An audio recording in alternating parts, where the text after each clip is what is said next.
कारण साफ था। अयोध्या के श्री राम के मंदिर पर आक्रमण भारत की आत्मा पर आक्रमण था। जहां हर भारतीय के रोम रोम में राम बसते हैं, वह भारत यह अपमान कैसे सहता। राम मंदिर पर आक्रमण भारत को आहत कर गया था। विदेशी हमलावर अपनी बर्बरता दिखाते गए और भारत अपने आत्मगौरव को फिर से पाने के लिए संघर्ष करता रहा। भारत रामलला के जन्म स्थान पर बाबर के नाम पर बने एक ढांचे को देखता और उसे हटाने का संकल्प लेकर शक्ति संजोया करता। हिंदू समाज आत्मसम्मान के रण में डटा रहा और लगातार हमलावरों द्वारा बनाए गए बाबरी ढांचे को हटाने के लिए लड़ता रहा। सरयू कई बार रक्त से लाल हुई। कभी स्थानीय शासकों ने तो कभी साधु संतों और राम भक्तों ने राम जन्मभूमि की मुक्ति के लिए अपने प्राणों की आहुति दी। 74 बार युद्ध हुए। हम कुछ मोर्चे हारे, पर रण जीतने का संकल्प कभी कम नहीं हुआ। हिंदू समाज तलवारों से रक्त रंजित हुआ, पर उसने हार नहीं मानी। उसका संकल्प अजेय था। 15 अगस्त 1947 को देश की आजादी के साथ सैकड़ों सालों से चले आ रहे इस संघर्ष में नई ऊर्जा और एक नया मोड़ आया। अचानक 23 दिसंबर 1949 को बाबरी ढांचे में श्री राम लला प्रकट हुए। हजारों राम भक्त दर्शन के लिए उमड़ पड़े। तत्कालीन प्रधानमंत्री पंडित जवाहरलाल नेहरू ने उत्तर प्रदेश सरकार को श्री राम लला को विवादित ढांचे से हटाने का आदेश दिया। उत्तर प्रदेश सरकार ने अयोध्या के कलेक्टर को यह काम दिया और यह निर्देश भी कि जरूरत पड़ने पर वे बल का प्रयोग भी करें। अयोध्या के कलेक्टर ने सरकार को उत्तर दिया कि यह नरसंहार के बिना संभव नहीं है, और फिर भी वह ऐसा चाहती है तो किसी दूसरे कलेक्टर से यह काम करवा ले। परिणाम स्वरूप रामलला की मूर्ति वहीं विराजमान रही। विवादित ढांचे को बंद कर दिया गया। केवल पुजारी को सेवा अर्चना के लिए भीतर जाने की अनुमति थी। फिर भी राम भक्त विवादित ढांचे के बाहर से प्रभु श्री राम की आराधना करते रहे। भारत के हिंदू समाज के लिए चुनौतियां और बढ़ गई। मामला अदालत में गया। विपक्षी दलों द्वारा अदालत में भगवान श्री राम के अस्तित्व पर सवाल उठाए गए। उनके अयोध्या में ही जन्म लेने का प्रमाण मांगा गया। भारत का जनमानस अब आहत हो उठा था। आजाद भारत में भी हिंदू समाज को अपनी आस्था और श्रद्धा के लिए संघर्ष करना पड़ रहा था। चुनौतियों के इस समय में सन 1984 में विज्ञान भवन दिल्ली में विश्व हिंदू परिषद ने धर्म संसद का आयोजन किया। इस संसद में देश भर के संतों ने राम जन्मभूमि की मुक्ति के लिए आह्वान किया और राम जन्मभूमि मुक्ति यज्ञ समिति का गठन किया।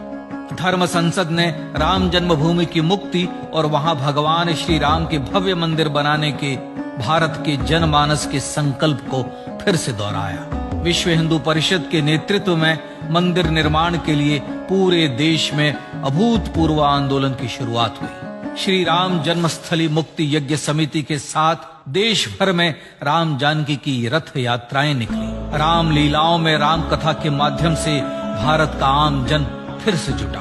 अब सबके मन में एक ही प्रण था, एक ही लक्ष्य था। अयोध्या में जन्मभूमि पर भगवान श्री राम के भव्य मंदिर का निर्माण। सन 1989 में विश्व हिंदू परिषद द्वारा गांव-गांव से रामशिला पूजन करके अयोध्या भेजी गई। 2,75,000 गांवों से रामशिलाएं अयोध्या पहुंची।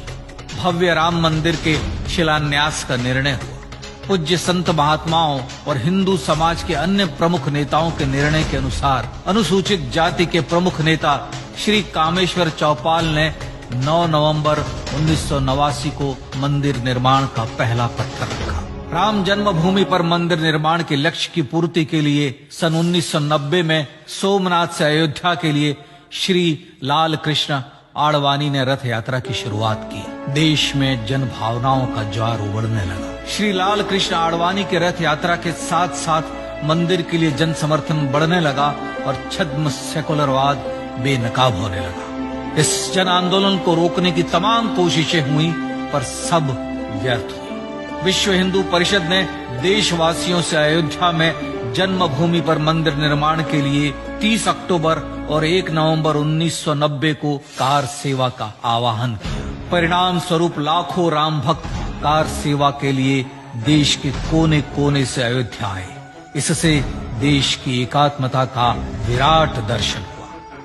कार सेवकों को रोकने के लिए उत्तर प्रदेश के तत्कालीन मुख्यमंत्री श्री मुलायम सिंह यादव ने अयोध्या में परिंदे को भी पर न मारने देने की घोषणा की। स्थितियां गंभीर हो गई। अयोध्या से 100 200 किलोमीटर दूर रेलगाड़ियां रोक दी गई। अयोध्या युद्ध भूमि बना दी गई। मार्ग बंद, रेल बंद, चप्पे चप्पे पर पुलिस।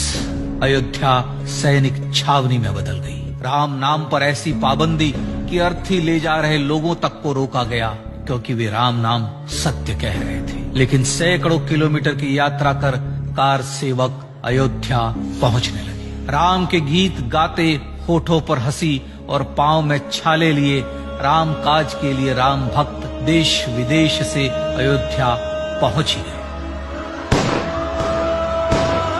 कार सेवकों पर गोलियां चली। अनेक कार सेवक शहीद हुए। आजाद भारत में जन्मभूमि पर राम मंदिर के लिए कार सेवकों ने फिर एक बार अपना बलिदान दिया, पर कार सेवकों ने विवादित ढांचे पर भगवा फहरा ही दिया और इस तरह कार सेवा सफल हुई। श्री राम जन्मभूमि आंदोलन ने भारत की सुप्त आत्मा को झकझोर कर जगा दिया।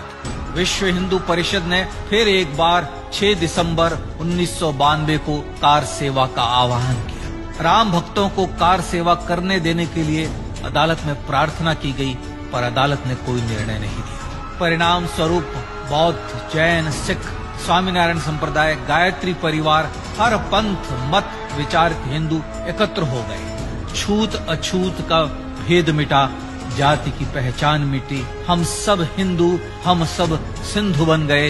राम सिंधु में ज्वार उठा और देखते ही देखते 6 दिसंबर 1992 को श्री राम जन्मभूमि से बाबरी ढांचा सदा के लिए हट गया।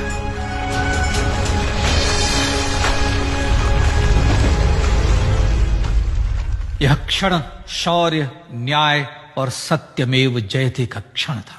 यतो धर्मस्ततो जय का क्षण था। पर संघर्ष की गाथा यहां जाकर भी नहीं रुकी। छद्म सेकुलरवादियों द्वारा भारत और भगवान श्री राम के इतिहास को झुठलाने के लिए अदालतों में चुनौतियों का सिलसिला चलता रहा, जो 1950 से चल रहा था। हिंदू सिखों के बीच से गुजरते हुए भगवान श्री राम का दर्शन करने के लिए विवश थे। यह स्थिति थी आजाद भारत में श्री राम और राम भक्तों की।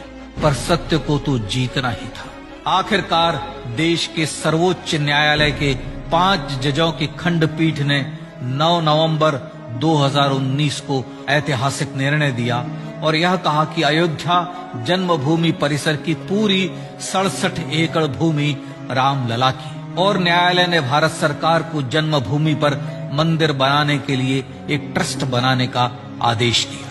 सर्वोच्च न्यायालय के आदेश के अनुसार भारत सरकार ने 5 फरवरी 2020 को श्री राम जन्मभूमि तीर्थ क्षेत्र नाम के ट्रस्ट का गठन किया और राम जन्मभूमि न्यास की भूमि जो सरकार द्वारा अधिग्रहित की गई थी, उसे ही नवनिर्मित न्यास को वापस दे दिया गया। 5 अगस्त 2020 को भारत के प्रधानमंत्री श्री नरेंद्र मोदी ने श्री राम जन्मभूमि तीर्थ क्षेत्र के अध्यक्ष पूज्य महंत नृत्य गोपाल दास, राष्ट्रीय स्वयंसेवक संघ के पूज्य सरसंघ चालक डॉक्टर मोहन भागवत एवं उत्तर प्रदेश के मुख्यमंत्री श्री योगी आदित्यनाथ की उपस्थिति में श्री राम जन्मभूमि पर भगवान श्री राम के भव्य मंदिर के लिए भूमि पूजन कर निर्माण कार्य का शुभारंभ किया। इस तरह लगभग 500 वर्षों से राम जन्मभूमि की मुक्ति के संघर्ष का पटाक्षेप हुआ। अपने आत्मसम्मान और राष्ट्रीय अस्मिता के लिए इतना लंबा संघर्ष विश्व के इतिहास में बेजोड़ है। श्री राम भारत की आत्मा, भारत की परिभाषा, हमारे राष्ट्रीय आदर्शों और जीवन मूल्यों के प्रतिनिधि मर्यादा पुरुषोत्तम हैं, जो हर हिंदू के होठों पर जन्म से मृत्यु तक रहे। बस यही हर हृदय में प्रार्थना होती है। राम भारतीय राष्ट्रीय स्वाभिमान और आसेतु हिमालय से समुद्र पर्यंत तक जन जन को एकात्मता के बंधन में बांधने वाले रक्षा सूत्र है। अयोध्या स्थित श्री राम जन्मभूमि पर बाबर का हमला वास्तव में भारत के स्वाभिमान और राष्ट्रीयता पर हमला था। प्रधानमंत्री श्री नरेंद्र मोदी द्वारा श्री राम जन्मभूमि पर राम मंदिर का पुनः निर्माण न केवल बाबरी मानसिकता का पराभव है, बल्कि संपन्न, सुखी, सुसंस्कृत, सर्वशक्ति संपन्न स्वराष्ट्र का सूर्योदय भी है। यह उस राम राज्य की दिशा में वह कदम है जिसकी अभिलाषा राजेंद्र चोल, कृष्णदेव राय, छत्रपति शिवाजी महाराज से लेकर महात्मा गांधी तक ने की थी। अयोध्या में जन्मभूमि पर भगवान श्री राम का मंदिर न सिर्फ राष्ट्रीय गौरव होगा, बल्कि वह श्री राम के आदर्शों का राष्ट्र मंदिर होगा। अब वह महान संकल्प पूरा होने जा रहा है। आइए इस राम यज्ञ, राष्ट्र यज्ञ में जिन ज्ञात और अज्ञात भारतीयों ने अपनी आत्माहुति दी है, उनका पुण्य स्मरण कर उन्हें श्रद्धांजलि दी।